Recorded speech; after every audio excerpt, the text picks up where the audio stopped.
There are certain sounds that carry more than noise. They carry the weight of fear. In the quiet village of Yorkshire, where fog clings to the gravestones like a second skin, the faint chime of a bell once filled the night with dread. It began as a whisper of metal, soft and uncertain, echoing through the mist-soaked air. The villagers called it the grave bell, an ancient contraption attached to the coffins in case the dead were not truly dead.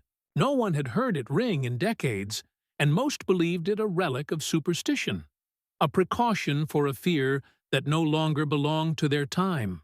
Yet on that night, when the fog rolled in thicker than usual and the moon hid behind the clouds, the bell began to ring. At first, it was a single tremble, like the shaking of a nervous hand. Then it grew faster, louder, desperate, and in that sound was something unmistakably human: panic. The old groundskeeper, Thomas, lived alone in a small cottage beside the cemetery. His days were spent tending the graves, trimming the grass, and whispering apologies when his shovel struck stone. He was a man of habit and faith, and when he first heard the bell, he believed it to be the wind. But as the chime persisted, rising in frantic rhythm, something inside him shifted, a chill crawling up his spine like unseen fingers. Lantern in hand, he stepped into the fog. The path was swallowed by the mist, and the familiar outlines of tombstones loomed like figures watching in silence. The bell was still ringing, urgent, alive. Thomas followed the sound, his breath clouding the air as he walked, each step heavy with dread. And then he saw it, the grave of William Hare, buried 3 days ago, and above it, the bell swinging madly on its post. The rope that connected the bell to the coffin trembled violently, as though something beneath the earth was fighting to be free.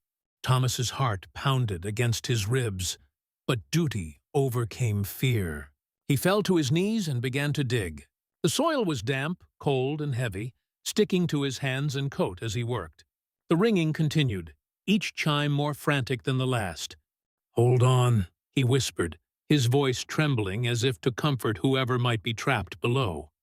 The deeper he dug, the stronger the stench of wet earth and decay became. At last, his shovel struck wood.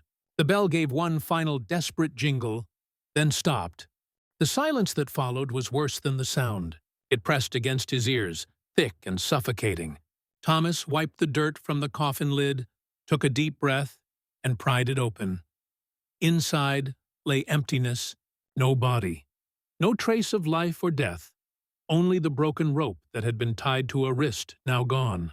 The air in the coffin was cold and stale, carrying the faint scent of earth and something else, something alive.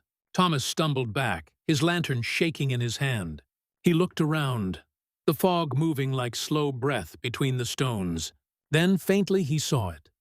Footprints, fresh, wet, and leading away from the grave.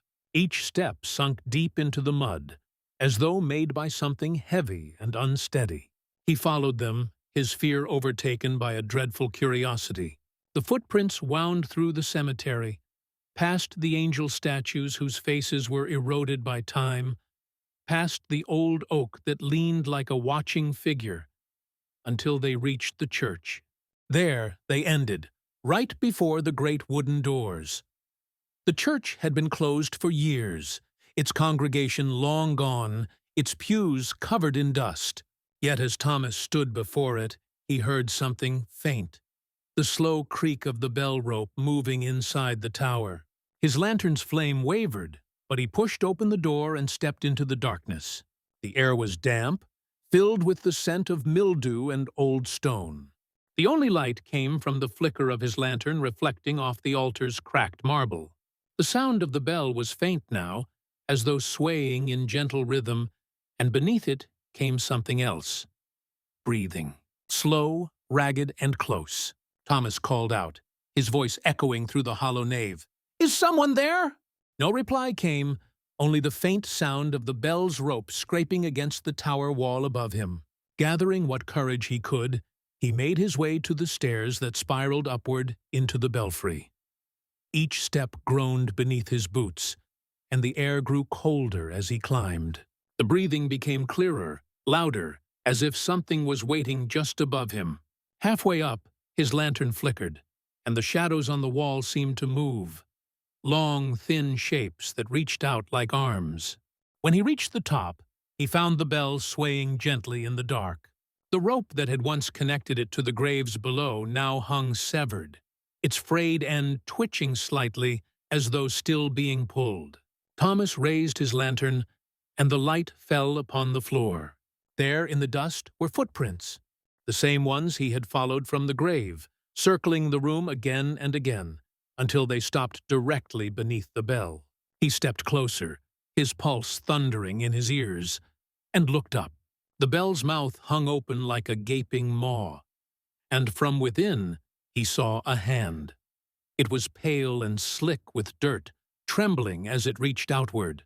Then came the sound, a dry, rasping breath that echoed through the tower. Thomas stumbled backward, dropping the lantern. The flame died instantly, plunging the room into darkness. The bell gave a sudden, violent jolt, and from inside it came a muffled scream. The sound was neither human nor entirely inhuman. It was the noise of something caught between life and death.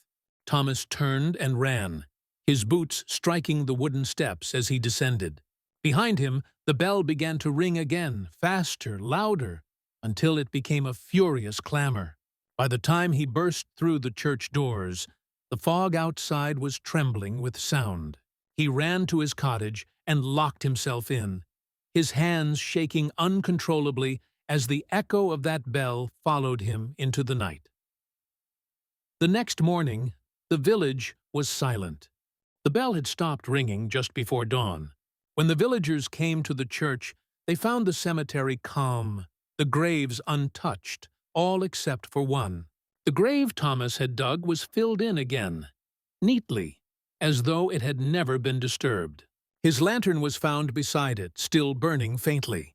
But of Thomas himself, there was no sign.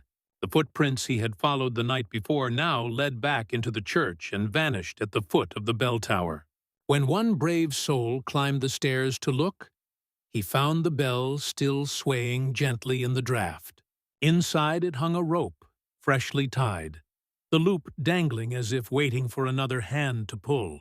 And though no wind blew, the bell gave one final ring, soft, slow, and full of breath.